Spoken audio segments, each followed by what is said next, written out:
అందు ప్రియమైన సహోదరి సహోదరులకు యేసుక్రీస్తు నామములో శుభములు. దేవుని యొక్క కృప మీకు కలుగునుగాక. ఈరోజు దేవుడు మనకిచ్చిన మాట సామెతల గ్రంథము 3వ అధ్యాయము 17-18 వచనాలు. దాని మార్గములు రమ్య మార్గములు, దాని త్రోవలన్నీ క్షేమకరములు, దాన్ని అవలంబించు వారికి అది జీవవృక్షము, దాన్ని పట్టుకుని వారందరూ ధన్యులు.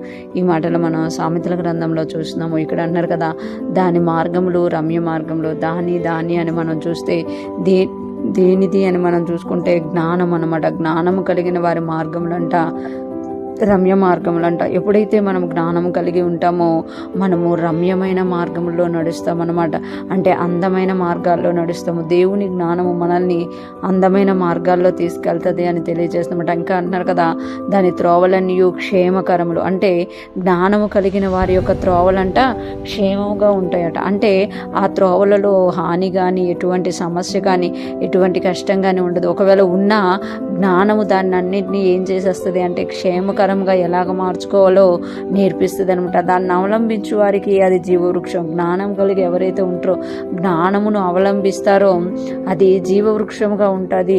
అంటే మనల్ని జీవింపచేస్తుంది. ఎప్పుడు కూడా జీవవృక్షము అనంటే దాని ఫలములు తినివారు నిత్యము జీవిస్తారు అని మనకి ఏదైనా వనంలో దేవుడు తెలియచేస్తున్నమాట. అంటే జీవవృక్షముగా జ్ఞానం ఇక్కడ ఉంది అని మనకు తెలియచేస్తున్నారు. దాన్ని పట్టుకున్న వారందరూ ధన్యులు. అంటే జ్ఞానమును ఎవరైతే పట్టుకుంటారో, ఎవరైతే అనుసరిస్తారో వారందరూ కూడా ధన్యులు అని తెలియజేస్తున్నమాట.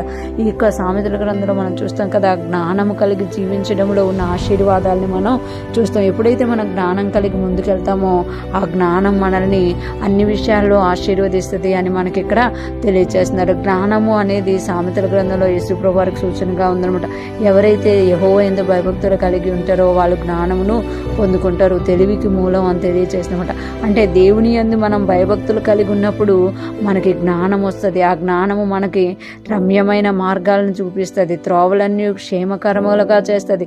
జీవవృక్షముగా మారుతుంది. మనము దాన్ని ఎప్పుడైతే పట్టుకుంటామో, యేసుప్రభువు వారిని పట్టుకొని మనం ఎప్పుడైతే వెంబడిస్తామో మనము ధన్యులుగా ఉంటాము అని మనకి తెలియజేస్తుంది అనమాట. అంటే మనము జ్ఞానము కలిగి జీవించడం దేవునికి ఇష్టం అనమాట. అజ్ఞానంలో ఉండడము దేవునికి ఇష్టం కాదు అని మనకి ఇక్కడ తెలియజేస్తుంది. తప్పిపోయిన కుమారుడి విషయంలో కూడా మనం చూస్తాం కదా, బుద్ధి వచ్చినప్పుడు అంటే వాడి జ్ఞానం కలిగినప్పుడు, వాడికి బుద్ధి వచ్చినప్పుడు వాడి తండ్రి ఇల్లు ఎత్తుక్కుంటూ వచ్చారంట. ఈరోజు ఫ్రెష్ మనం వింటున్న ప్రతి ఒక్కరం జ్ఞాపకం చేసుకోవాలి. మనము జ్ఞానము కలిగిన వారిగా ఉండాలి. మనము జ్ఞానము కలిగి ఉంటే మనము తండ్రి ఇంట్లో ఉంటామన్నమాట. మన జ్ఞానము కలిగి ఉంటే మనము దేవుని సన్నిధిలో ఉంటాం. మనము జ్ఞానం కలిగి ఉంటే దేవుని యొక్క కృపలో వర్ధిల్లుతామన్నమాట. అప్పుడు మన యొక్క మార్గములు రమ్య మార్గములుగా, మన త్రోవలు క్షేమకరములుగా, మనము జీవవృక్ష ఫలములు అనుభవించే వారంగా ధన్యులుగా ఉంటాము అని ఈరోజు దేవుడు తెలియజేస్తున్నారు. ఈరోజు ఫ్రెష్ మనం వింటున్న ప్రతి ఒక్కరము జ్ఞానమై ఉన్న యేసయ్యను పట్టుకొని ముందుకు సాగుదుముగాక. మన జీవితాల్లో నూతనపరుచుకొని నూతనమైన ఆశీర్వాదాలని పొందుకొందుముగాక. ఆమేన్.